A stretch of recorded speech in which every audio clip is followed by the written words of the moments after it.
युद्ध का मैदान, दोनों ओर विशाल सेना लड़ने के लिए तैयार हैं और ऐसे में श्री कृष्ण भगवान द्वारा दिया गया उपदेश ही गीता का ज्ञान है। धृतराष्ट्र संजय से पूछते हैं, मेरे व पांडु के पुत्रों ने युद्ध के मैदान में क्या किया? क्योंकि धृतराष्ट्र अंधे थे और संजय को वेदव्यास जी ने दिव्य दृष्टि प्रदान की थी, जिससे वह संपूर्ण घटनाओं को देख व सुन सकते थे। आवश्यक संदेश। संसार में राजाओं के युद्ध होने के 3 ही कारण होते हैं: जमीन, धन, स्त्री। यह महाभारत का युद्ध भी जमीन को लेकर ही था, क्योंकि श्री कृष्ण भगवान जी ने तो कौरवों को कहा था कि पांडवों को सिर्फ 5 गांव ही दे दो, परंतु दुर्योधन ने कहा कि बिना युद्ध के मैं सुई के अग्रभाग की नोक जितनी भूमि भी नहीं दूंगा, और यही बात आगे जाकर युद्ध का कारण बनी। दोनों सेनाएं युद्ध के मैदान में आमने सामने हैं। अर्जुन भगवान श्री कृष्ण को, जिनको वह अपना सखा मानता है और इस युद्ध में अर्जुन के रथ के सारथी बने हैं, कहता है, मेरे रथ को युद्ध के मैदान के बीच में ले चलो, क्योंकि मैं यह जानना चाहता हूं कि मुझे युद्ध किन से करना है। इस पर श्री कृष्ण भगवान रथ को युद्ध के मैदान के बीच खड़ा कर देते हैं, लेकिन युद्ध के मैदान में अपने रिश्तेदारों व गुरु को देखकर अर्जुन विषाद से भर जाता है और कृष्ण भगवान जी से कहता है कि यहाँ तो मेरे गुरु, पितामह, भाई, तात, रिश्तेदार अपने ही लोग हैं, मैं इनके साथ युद्ध कैसे कर सकता हूँ? इनको मारकर अगर हमें राज्य मिल भी जाए तो हमें नहीं चाहिए, क्योंकि हम जीत कर भी हार जाएंगे। इन सबको मारने के बाद राज्य भी हमारे किस काम का है? इससे तो हमारा कुल भ्रष्ट हो जाएगा, पितरों को अर्घ देने वाला कोई न होगा, हमारे कुल की स्त्रियां कुल भ्रष्ट हो जाएंगी। इससे अच्छा तो हम भिक्षा का अन्न खाकर गुजारा कर लेंगे, लेकिन मैं यह युद्ध नहीं करूंगा। आवश्यक संदेश। इससे पहले अर्जुन कितने युद्ध कर चुका था और कितने लोगों को मार चुका था, लेकिन इस बार युद्ध अपनों से कर रहा था। युद्ध के मैदान में अपनों को खड़ा देखकर उसके हाथ कांप गए, क्योंकि मोह तो अपनों से होता है। इस मोह के कारण ही अर्जुन का हृदय विषाद से भर गया और उसने युद्ध ना करने का फैसला कर लिया और अपने धनुष को रथ के पिछले भाग में रख दिया और श्री कृष्ण भगवान जी से बोला, मैं युद्ध नहीं करूंगा। मोह माया के छोड़ दे झंझट, अंत में तू क्या पाएगा? ले ले नाम प्रभु का अर्जुन, साथ तेरे जाएगा। हरिओम हरिओम हरिओम।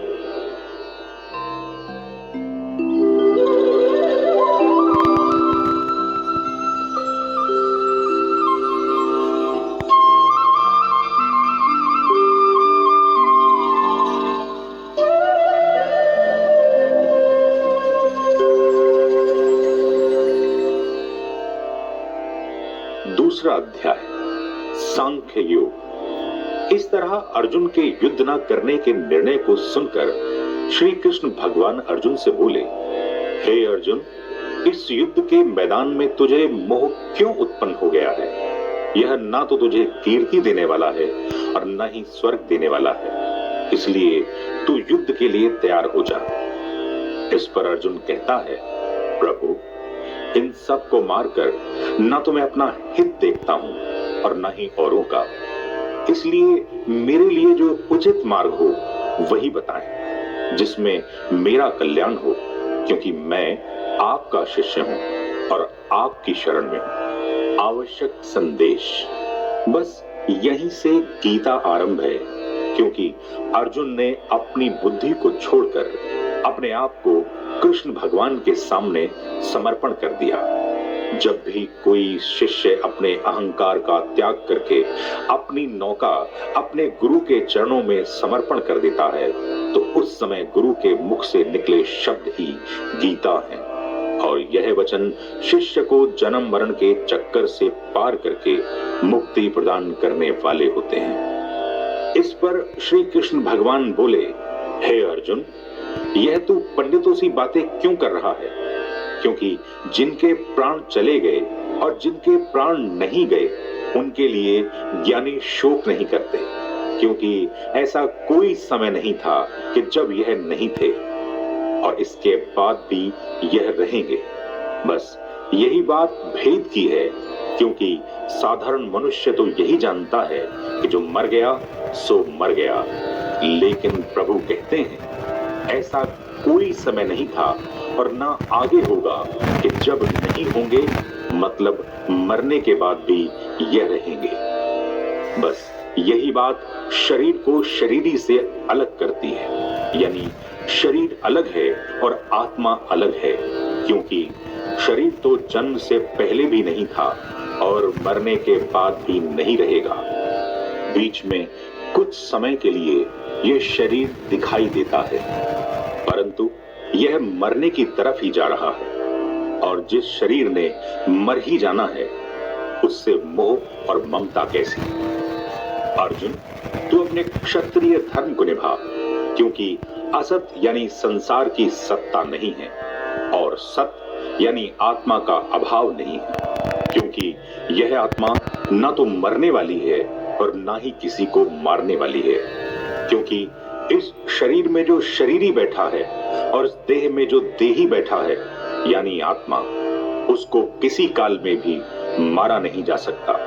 पुराने शरीर को छोड़कर नए शरीर को धारण करना, यह तो आत्मा के लिए वस्त्र बदलने के समान है।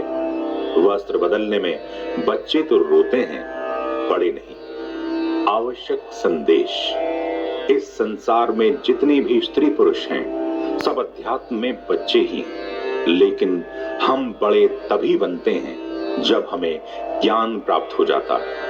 अर्जुन भी इस समय अध्यात्म में बच्चा ही था, इसीलिए तो युद्ध करने से मना कर रहा था कि मेरे रिश्ते नातेदार गुरु भाई बंधु सब मारे जाएंगे, क्योंकि वह शरीरी यानी आत्मा के भेद को नहीं जानता था। इसलिए वह प्रभु की शरण में गया और उनसे प्रार्थना की, प्रभु जो मेरे हित में हो वह मुझसे कहे। इस पर भगवान श्री कृष्ण अर्जुन से बोले, हे अर्जुन, तू लाभ हानि मान अपमान हार जीत सुख दुख से ऊपर उठकर समत्व को प्राप्त होकर युद्ध कर, क्योंकि युद्ध ना करने से तेरी अकीर्ति होगी और लोग तेरी निंदा करेंगे, जो कि तेरे जैसे क्षत्रिय के लिए मरने के समान है। अर्जुन, तेरे तो दोनों हाथ में लड्डू हैं, क्योंकि अगर तू जीत गया तो राज्य प्राप्त करेगा और अगर तू हार गया तो स्वर्ग को प्राप्त होगा, क्योंकि यह शरीर तो नाशवान है, इसको कोई भी संभाल कर नहीं रख सकता, और जो इस देह में यानी शरीर में देही यानी आत्मा बैठा है उसका कभी नाश नहीं हो सकता। यही ज्ञान योग है। आत्मा अमर है, सत है, शरीर नाशवान है। अर्जुन, आत्मा का किसी भी काल में नाश नहीं हो सकता और शरीर का हर जन्म के बाद मरना निश्चित है। अर्जुन, मैं अब तुझको कर्म योग के विषय में कहता हूं। फल की इच्छा सहित किया गया तेरा कोई भी कर्म तेरे बंधन का कारण है। भोगों की प्राप्ति के लिए सकाम कर्म तेरे को इस संसार में और बांधते हैं। सकाम कर्म करने वाले वेदों में बताए गए स्वर्ग को ही अपना परम लक्ष्य मानते हैं, लेकिन परमात्मा के विषय में उनकी बुद्धि एक नहीं होती। इसलिए अर्जुन, तू एक परमात्मा को छोड़कर कहीं भी प्रीति न कर। अपनी बुद्धि सम व स्थिर करके निष्काम भाव से फल की इच्छा छोड़कर कर्म कर, चाहे तुझको हार मिले या जीत।